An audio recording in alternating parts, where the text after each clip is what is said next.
best nafaqo waay maasha allah. Waa nafaqo yaroo fudud oo timaha nafaqeynayso, timaha bixinayso, timaha ragaaska qaleylka adeyga ka bixinayso, timahana israacinayso, timahana jilcinayso, timahana madoobeynayso maasha allah. Hadda waa nafaqo dhan walba ka dheelitiran. Assalaamu calaykum waraxmatullaahi wabarakaatu. Asxaabta ku xiran najax qurxinta, soo dhawaada walaalahayga meel walba aad joogtiin, dhammaantiin ku soo dhawaada channelkeena najax qurxinta uga barateen waxyaabaha dabiiciga oo la isku qurxiyo.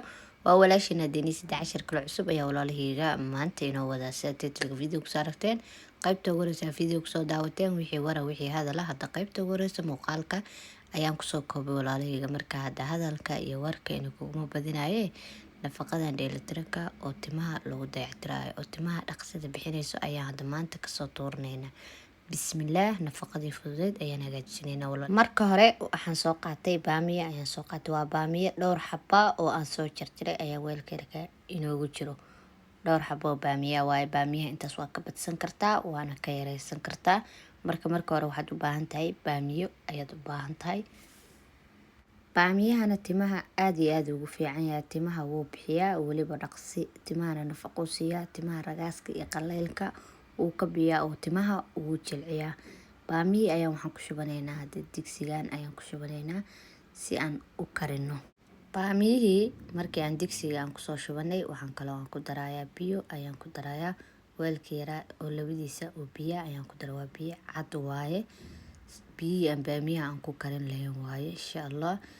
baamiyihii waa kaas hadda biyihii markii aan kusoo darsanay. baamiyaha waxaan geynaynaa xagga iyo dabka xagga iyo kuukarka ayaan aadaynaa si aan baamiyaha iyo biyaha isku karkarino oo baamiyaha inoogu bislaado. baamiyihii dabka waan soo saaray, dabkana waan ku daaray. marka intuu inoo karkaraayo oo baamiyaha inoo bislaanayo ayaan hadda sugaynaa. intuu inoo soo karkaraayo baamiyaha waan sugaynaa. waa u jeedin hadda baamiyihii xoogaa uu soo karkarooyaa. wax yar ayaa u dhiman insha allah intuu isdaba mari lahaa oo keliya. baamiyihii waa u jeedin hadda sida inoogu karkaraayo maasha allah oo isku daba marayo. yaa lagama sheekeyn kara. hadda wax yara u dhiman. horey buu wuxuu ka noqda dhareer, biyihiisa dhan waa isjijiidayaan. waa kaas hadda baamiyihii si fiican ayuu inoogu soo bislaaday. biyihii aan ku darnana hadda wuu soo yara gursaday oo biyo yar ayaa inoogu soo haray. marka haatan dabka waan ka daminayaa. dheecaan yaraa ku haray. dheecaanka inaa ka wada dhamaysidna lama rabo. waa kaas dabkii waa ka damiyey. dheecaankaas yarka ayaa inoogu haray. biyihii faraha badnaayo dhan hadda wuu gursaday. marka intuu inoo qaboobayo ayaan sugaynaa. markuu hadda inoo qaboobo ayaan isku soo noqonaynaa insha allah.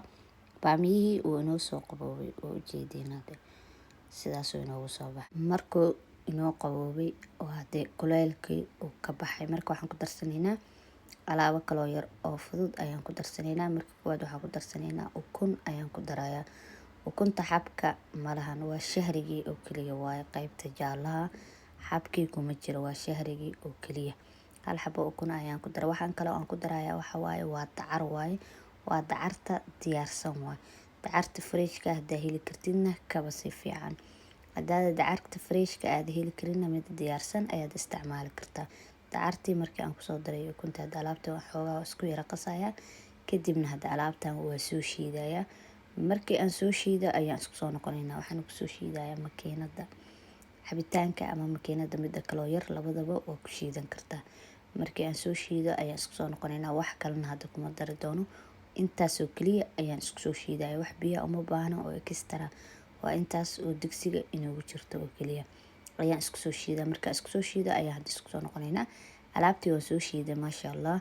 marka waxaan ku shubanaynaa weelkaas yar. hadda alaabtii sidaas smoothka ah ayay inoogu soo baxday. wax taagtaaga malahan, wax qashina malahan. xataa lacala haddaa ka shakisid oo aad tiraahdo ama qashin leedahay waad iska miiraysaa ama waa iska shaandhaynaysaa.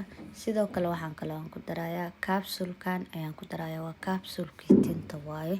2 xabo capsule ayaan ku darayaa. capsulkana timaha daadashada, jajabka iyo timaha aan bixinin intaba waa u fiican yahay. capsulkii xabadii koowaad ayaan ku daray. sidoo kale waxaan kaloo ku darayaa xabadii labaad. capsulkana waxaa ka helisiin meelaha shoobinka ayaa lagu iibiyaa. alaabtii iyo capsulkii ayaan hadda isku qasayaa oo aan si fiican isku dhexgelinayaa. alaabtan isbuuca koowaad aa isticmaashid tintaada waa ka dareemaysaa. marka koowaad aa marsatid maasha allah waa alaab haddii aan laga sheekeyn karin. Alaabtii markii aan kapsulka aan kusoo qasay oo aan si fiican isku soo dhexgeliyey, hadda nafaqadeeni fududeed sidaas ayay noogu soo baxday. Nafaqadeeni fududeed sidaas ayay diyaar inoogu tahay. marka haatan oo kaliya waxay u baahan tahay in jag la isku siiyo oo la isticmaalo. marka sidee u isticmaalaysaa? waxaad sameynaysaa nafaqada soo diyaarsanaysaa, kadibna timaha ayaad marsanaysaa qayb marmari, kadibna timaha duuduub, bacda madaxa soo qaado, madaxa gasho 1 saac iyo bar ilaa 1 saac nafaqadan madaxa ku hay oo ku joog, kadibna iska meer oo iska dhaq. markii hore aan nafaqada timaha marsanaysay oo kale hadday timaha wasaq ahaayeen oo kale shaambo iskaga dhaq nafaqada, laakiin markii hore ay isticmaalaysa hadday tintaada nadiif ku ahayd oo kale doobi shaambo ama nafaqada timaha iskaga meer. kadib markii intaas samaysid timaha qallaji, saliid fiican ku shub. mar allaale markaa nafaqo timaha marsid waxaa la rabaa timahaaga inaad saliidaysid oo aad saliid fiican ku shubtid. isbuuc kasta nafaqadan haddaa hal maalin ka isticmaashid oo muddo bil ah aad joogtaysid, timahaaga hubaal inaa isbedel degdeg ah aad ku arki doontid insha Allah, oo tintaada aad ka dareemi doontid.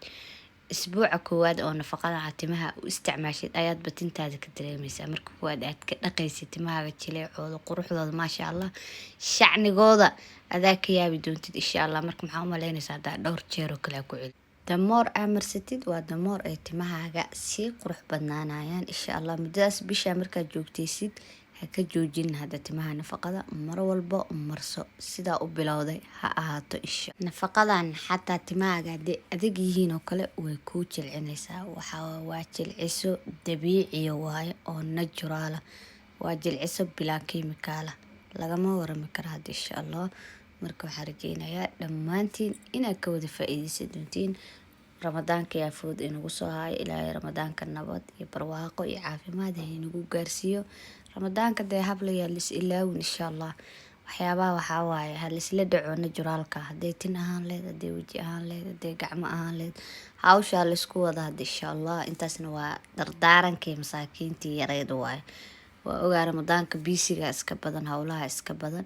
anigana waxaan isku dayayaa insha Allah muuqaalada inaan inii soo dhigi doono waxyaabihii dabiiciga oo la isku qurxinayay. hadda videogeeni maanta intaas ayaan kusoo afmeerayaa. waa inoo kulanti dambe oo xiise leh iyo anigoo inii sidoo video kala cusub walaalahayga.